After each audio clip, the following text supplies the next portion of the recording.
Hey everybody, welcome back to Living Traditions Homestead. Well, it has been quite a week or 10 days here on the homestead, but I am happy to report you guys that I am feeling so much better.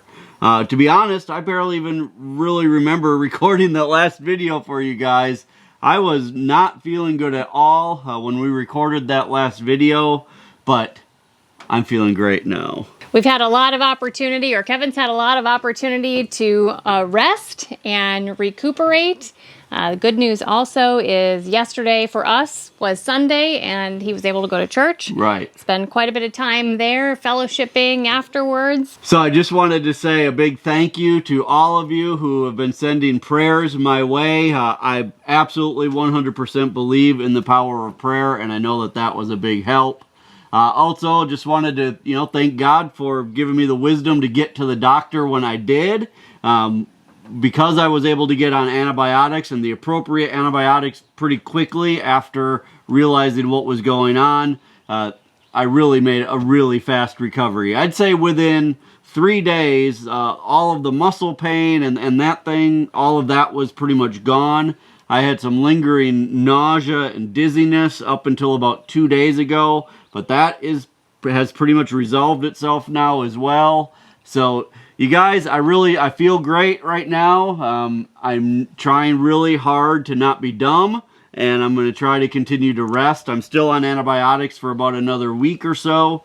So I'm trying hard to, rest while I'm on that. The doctor said that the antibiotics that I'm on can make me sunburn easier. So I'm supposed to watch how much sun exposure I have during that time, which when you're living this lifestyle is hard to do, but I'm going to try my hardest to do it. I really do believe that it ended up being probably ehrlichiosis, which is a much more common thing here in our part of Missouri than Lyme disease. Lyme disease is pretty rare here, but ehrlichiosis, the doctor said, is becoming much more common. And so I really do think that that's what it was. Based on how quickly it went away with the appropriate antibiotics, I'm certain that's what it was. And I think because we started the antibiotics right away, I'll make a full recovery. We also wanted to thank all of you for your continued prayers for Kevin's parents. They both are recovering from COVID, which we shared in our last video. Every day they're getting a little bit better and better. So we're very thankful for your prayers, and they really are recovering without any lingering effects or complications. Right. So then I also wanted to talk about one last thing, and then we'll move on from all of this health stuff. The last thing is I wanted to talk to you guys. So many of you reached out after that last video to give, thoughts and suggestions and ideas and some criticisms about me and having psoriasis and having arthritis and all of that. So I just wanted to address that real quickly. I know everybody who's reaching out is trying to help. But, I've had this issue, I've had the psoriasis and the arthritis really since I was about 15 years old. I'm 47 years old now, so 32 years that I've been dealing with this. I've learned how to control it very well for me. Everybody's body is different, but you guys, I can tell you that for me, there's a reason why we've been on YouTube for 7 years, and this is the first you've ever even heard me mention it. It's because I really, for the most part, have it under control. It's not something that I think about even on a daily basis anymore. When we are eating our keto diet, when I'm keeping my weight under control, when we're limiting the amount of sugar and other inflammatory foods that we eat, my psoriasis and arthritis from the psoriasis are almost non-existent. In fact, the only reason I even thought that the muscle pain that I could have been having last week was from that is because our daughter got married the week before. We had gone off our diet, we had a wedding cake, we had family in town, we were just, we didn't care about our diet for a week. And I thought, well, maybe that's what's affecting my joints. But it ended up not being that, it ended up being, all of this tick business. So, but I thank you guys for the suggestions, but please know that I don't want those issues that I have to be a big part of this channel. It's something that I deal with. I've dealt with since I was a teenager. I'm almost 50 years old now. So it's just part of my life that I deal with. But you can see by how active our lifestyle is that it really doesn't affect me much on a daily basis anymore at all. We also wanted to just touch base again with you guys about the keto diet. We've been really strict on it with a couple exceptions since the beginning of January. It's done really well for us. We feel amazing. Right. We've both lost considerable weight. I've lost about 16 pounds. Yeah, and I've lost almost 30 pounds, or about 28 pounds, I think. Yeah, and our blood pressure is fantastic. Everything feels great. We're very healthy. We plan to continue eating this way and it becoming a lifestyle for us because we just feel so great and we feel so healthy. Now, we will cheat on occasion, Right. you know, when special events happen and special occasions, but we really are convinced that this is the best thing for us. Right. And really, we've been doing keto on and off for the last, I'd say, about 3 years. But it's only been the last about 6 months where I'd say we're like really committed because we really started to see the results. So in case you don't know, the way we normally eat here on the homestead is we raise most of our own food. And honestly, when you raise most of your own food, it pretty much automatically gets you into eating keto because most of what you can raise yourself, it falls into the keto diet. So you're eating pretty low carbs. You know, we don't grow things like potatoes or even sweet potatoes anymore because those don't fit into our diet. Corn, things like that. So we don't eat any of that anymore. We have eliminated, for the most part, all grains from our diet. And then on top of that, we also do intermittent fasting. So we only eat from about 1 p.m. to 6 p.m.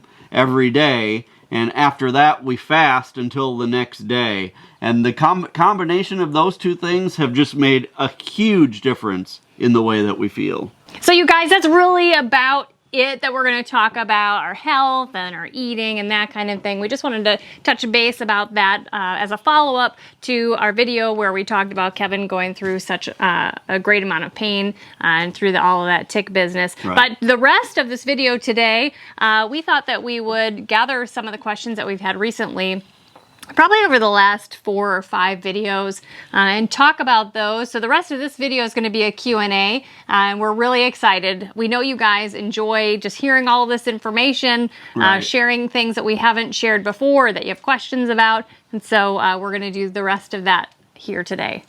Well, we've had quite a few videos lately in the greenhouse talking about what a great job and all of the veggies that we're growing in there. One question that we've gotten recently is, what is a paste tomato? Right. You know, a lot of people are used to seeing cherry tomatoes and like a standard slicer tomato, but we grow paste tomatoes. In some areas, paste tomatoes are also called plum tomatoes, and like, what's the difference? So the main difference between a paste tomato or a plum tomato and just like a standard slicing tomato is the amount of juice that is inside either of them. So a paste tomato has a lot less water inside of it, a lot less juice, and that is used primarily to make sauces or tomato paste because you don't have to boil it for as long to eliminate a lot of that moisture that is in the tomato sauce.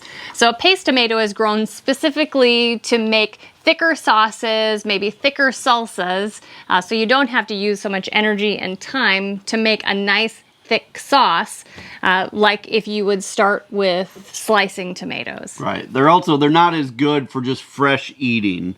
So that's why Sarah likes to grow them, because she knows I won't be out there eating them all before she actually gets to can them.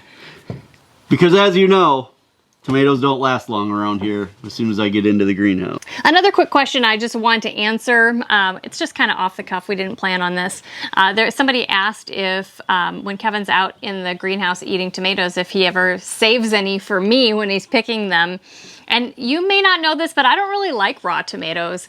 So he can have really as many tomatoes fresh out of the greenhouse as he wants, because I only like tomatoes in a cooked form, with the exception of fresh salsa like pico de gallo. So you guys don't have to worry about him not sharing. He can have as many as he wants. Plus, believe it or not, there is a limit even to how many I can eat. There are a ton of tomatoes in that greenhouse right now, and I'm trying my hardest, but I can't even keep up with them right now. So, but I have a plan for all of those tomatoes. That's a good problem to have. Yeah, I have a plan. Well, while we're on tomatoes, I have another question that's come up a couple times now, and it always kind of makes me laugh just a little bit when I read it. And I know it's not meant to be a funny thing, but people are concerned because when I eat tomatoes out in the greenhouse, I like to put some salt on them. And everybody's concerned about my blood pressure and whether or not I'm worried about dying of a heart attack because I'm putting some salt on my tomatoes when I eat them out in the greenhouse. Well, believe it or not, my blood pressure is very, very good. Actually, when I was just at the doctor with this tick stuff the other day, the nurse commented how perfect my blood pressure was. So no, I'm not concerned about putting a little bit of salt on my tomatoes when I eat them in the greenhouse. You know, we eat probably 95% of our meals homemade at home. So we have a lot of control how much sodium we eat. And in general, we're not salt lovers. We're not people who really like a lot of salt on our food. So most of our food is very low sodium just because we make it at home. So I really enjoy putting salt on fresh tomatoes out in the greenhouse. And until I see that there's a reason I shouldn't be doing that, you guys, I'm going to continue doing that because it makes me happy. And I really think it makes the tomatoes taste that much better. So all of you who are worried, worry no more. I think my blood pressure and everything that goes with that is going to be just fine. Even I probably can't eat enough tomatoes to raise my blood pressure from the little bit of salt I put on them. In several of the videos where I've been either out in the garden or in the greenhouse, a lot of you are asking about the hat that I wear, the sun hat. You know, I've had enough sun on my face for my entire life, so these days I'm pretty careful about wearing a hat outside, and a lot of you really like it and want to know where I have gotten it. I've actually gone through 3 hats since we started a YouTube channel, and every time I just get it from Amazon. It's affordable, it works really well. If you're interested, it is in our Amazon shop. And my most recent video, we were out in the greenhouse. I harvested basil and turned that into pesto. And while I was in the kitchen making pesto, a couple of you had questions about where I get my garlic peeler and also where I got the bag holder. It's a gadget that holds your like freezer bag open so that you can use 2 hands to fill it. And I just wanted to let you know that I've also gotten both of those things through Amazon. And both of them are also in our Amazon shop in our kitchen section. And originally, both of those were sent to us by subscribers. Yes. So they were gadgets that we didn't even know about, but over the years, people have sent us some pretty cool things. And those 2 things were things that subscribers sent us. So thank you. Yeah. And since then, I think we have replaced them and ordered them on Amazon. Right, exactly. Now, along with Sarah's pesto video, a lot of you are asking whether or not we've ever tried freeze-drying pesto, because we freeze-dry a lot of things. The answer is no, we haven't, and that's because you really can't freeze-dry oil or fats. So we haven't freeze-dried pesto, but we do have some plans that I think we're going to do a video about coming up. We're going to give it a try, basically trying to freeze dry the ingredients that go into it separately and then, you know, kind of rehydrating it. So we've got some playing around to do before we do the video because we don't want to do something on video that we haven't ever done before. But I think it's going to be pretty cool, and I think it'll be a good way to be able to basically have pesto ready to go for a long, long time. Now, during Sarah's last video, she also mentioned that we had a hailstorm recently, and there was some damage to some of our greenhouse plants because we were actually not home at the time that the storm blew in. We were at the wedding rehearsal for our daughter, and we didn't know there was even a storm coming, so we had left the sides up on the greenhouse, and the wind and things were so strong that it actually hailed sideways into the greenhouse and damaged some of our plants along the one side of the greenhouse. Luckily, all the plants survived, other than one basil plant being damaged, but even it's surviving. Yeah. And starting to come back. Yeah, there was leaf damage on some of the tomato plants, but nothing detrimental. That will kill the plants. It's just ugly, but it's fine. Right. And there were a lot of questions about how the plastic on the top of the greenhouse did during that hailstorm. And honestly, there was no damage at all to the plastic on the greenhouse from that storm. The plastic on these greenhouses, now our greenhouse is from growersolution.com. If you want to check them out, and you know we've had several greenhouses from them, but the plastic on these greenhouses is really strong. I'm always very impressed with how strong the plastic is.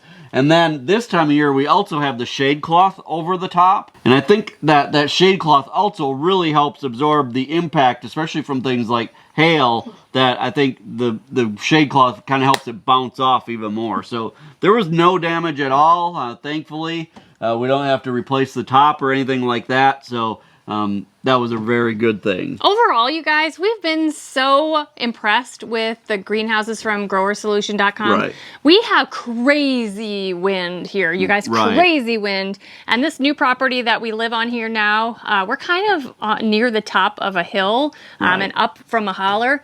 And wow, we get the wind, and these greenhouses they're just built to last, especially during the winds. Move. No, Now, I will say the one thing that we are going to have to do before too long, because now we're going on, this is the 3rd year with this greenhouse, and the plastic on the sides are taking a little bit of a beating because of the winds that we get in the spring. And we've shown you guys some of that on videos too in the spring, like the wind just beats on the side. So the plastic on the side from hitting against the poles and things is starting to get a little worn. So we are going to probably be replacing that before winter for sure, just so that we can have a good tight seal over winter. But other than that, it's really holding up well. Speaking of storms, we've had several questions over the last few months wondering if we have a storm shelter here on this new property. A lot of you know that we had an in-ground storm shelter put in at our original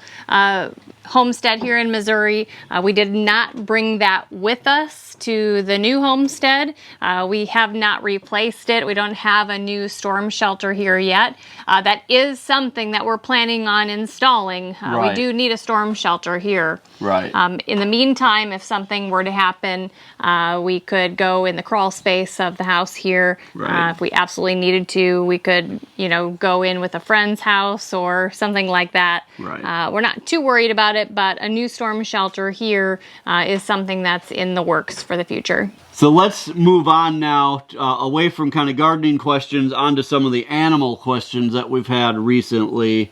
As you know, we are in the process of building a new area here on the homestead that we're calling Wattlesville. If you haven't seen that video, go back and check that out. You guys helped pick out the name for Wattlesville. I have a lot of big plans for that area. I've had to kind of put those on hold the last couple of weeks because of all this tick stuff that was going on. But as soon as I kind of have the clear from the doctor to be getting right back at it, I'm going to be right back at it on that project.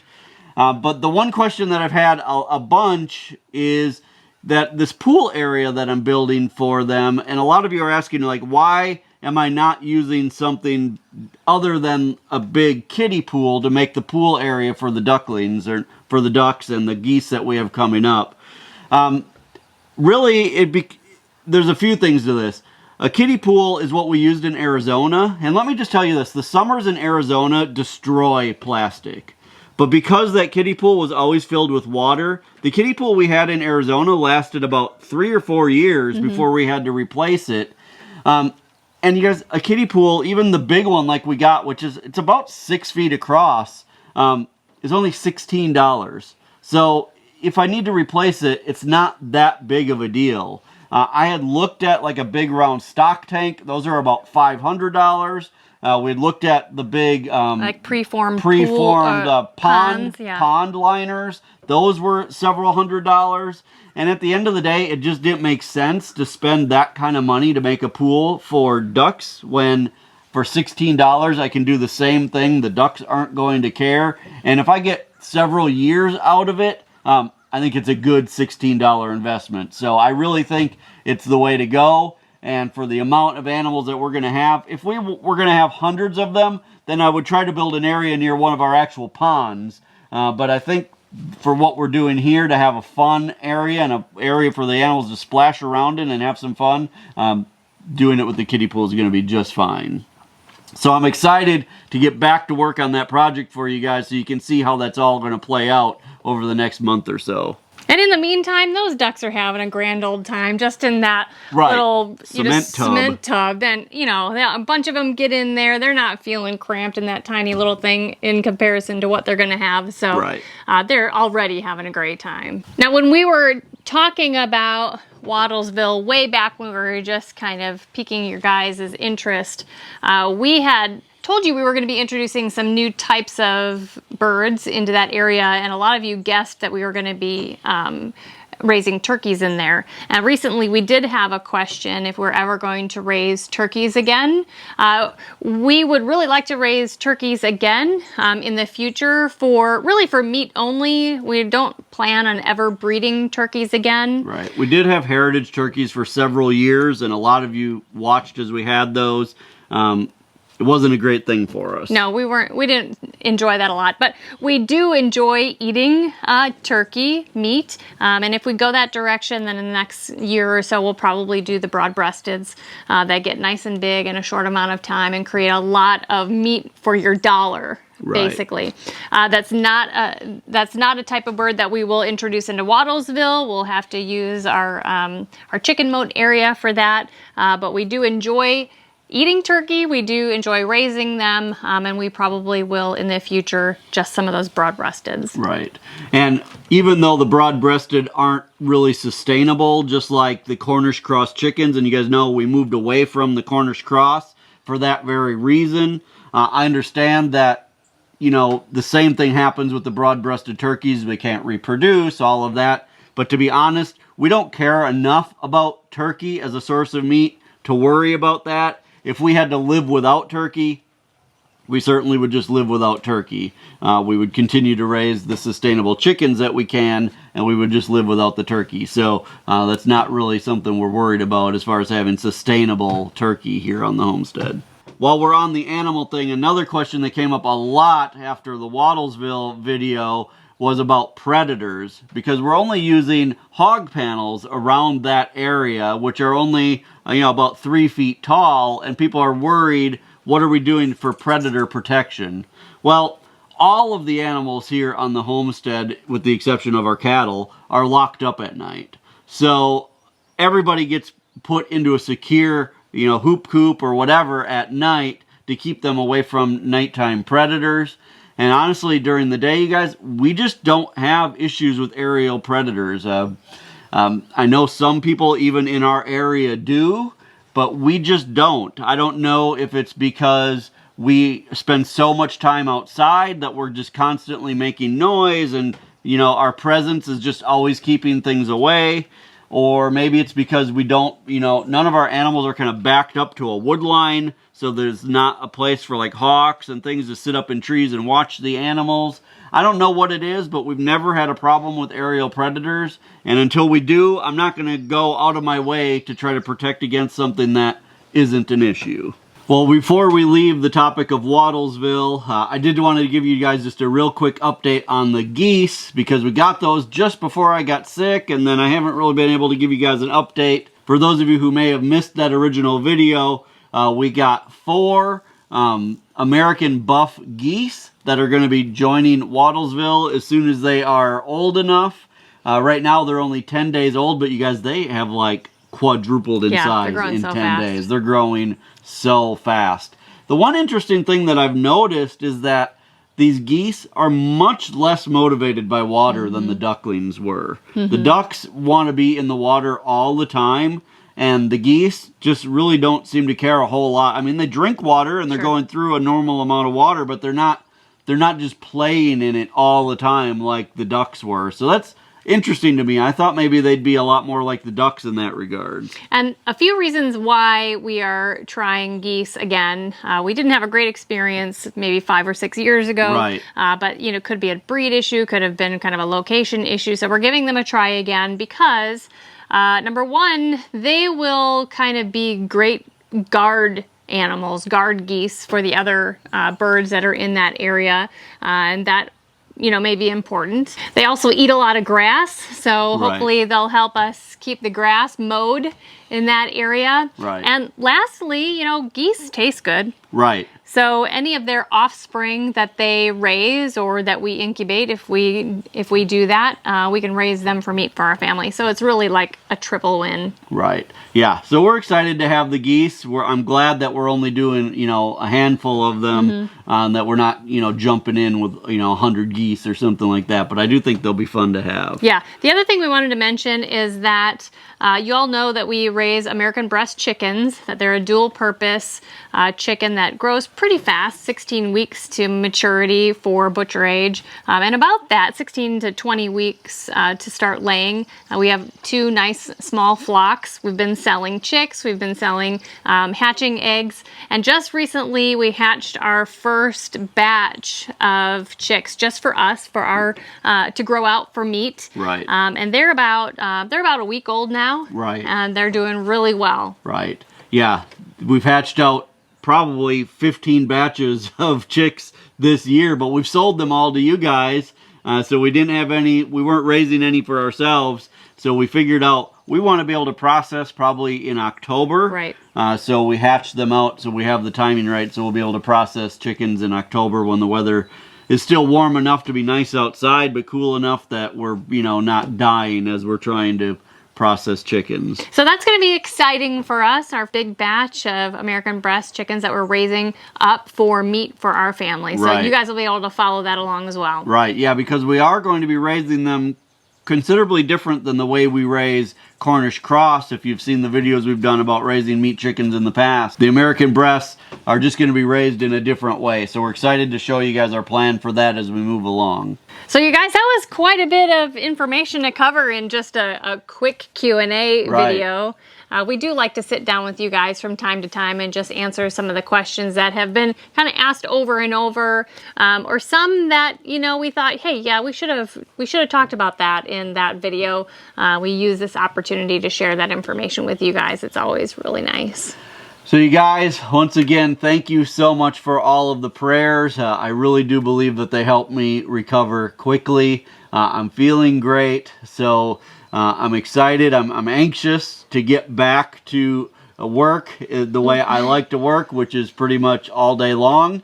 But I'm having to really convince myself that, like the doctor said, I need to take the next few weeks to still, not be inactive, but I need to not be out in the sun. I need to not be overdoing it for the next little while, because I certainly don't need things going backwards as far as how I'm feeling. But we are thankful that the treatment is working, Right. And we attribute that a lot to recognizing the symptoms and recognizing that it wasn't a normal thing for Kevin to experience, and to get to the doctor and get on those antibiotics quickly. Right. And definitely we're going to be much more conscious of the ticks going forward.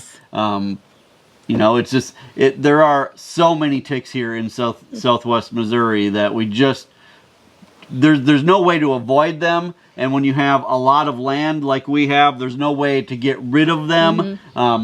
So we just need to be more cautious when we are out and about, and we really need to be doing thorough checks every day to make sure we're getting them all off. So you guys, thank you so much for spending time with us today. If you're enjoying videos like this and enjoying videos from us, make sure to hit the subscribe button. And also remember that the best way you can help us here on the homestead is just to share our videos on your social media. Until next time, thank you so much for stopping by our homestead. Take care and God bless. God bless.